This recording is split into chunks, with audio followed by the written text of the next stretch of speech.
নমস্কার। যদি আপনার বাড়িতে সমস্যা থেকে থাকে, আপনার কর্মের সমস্যা, আপনি চলতে সমস্যা, রাস্তায় সমস্যা, আপনি কোনো রকম কোনো কিছুতে এগিয়ে যেতে পারছেন না, আপনার পারিবারিক সমস্যা, অর্থনৈতিক সমস্যা, অর্থাৎ সমস্যা আপনাকে পুরো ঘিরে রেখেছে, এই রকম অবস্থায় আপনি এই উপায়টি করুন।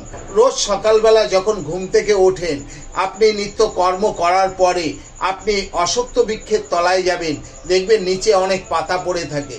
সেই পাতা একটি তুলে নিয়ে চলে আসুন। চলে এসে তার মধ্যে একটি স্বস্তিক চিহ্ন আঁকুন। স্বস্তিক চিহ্ন এঁকে ওর মধ্যে 51টি চাল দিয়ে দিন। দিয়ে আপনি যেই ভগবানকে ভালোবাসেন, যেই ভগবানের আরাধনা করেন, সেই ভগবানকে নিবেদন করুন। দেখবেন আপনার সর্ব সমস্যা কিভাবে দূর হয়ে যায়। আপনার যদি বাস্তু প্রবলেম থেকে থাকে, তাও ঠিক হয়ে যাবে। শুধু ছোট্ট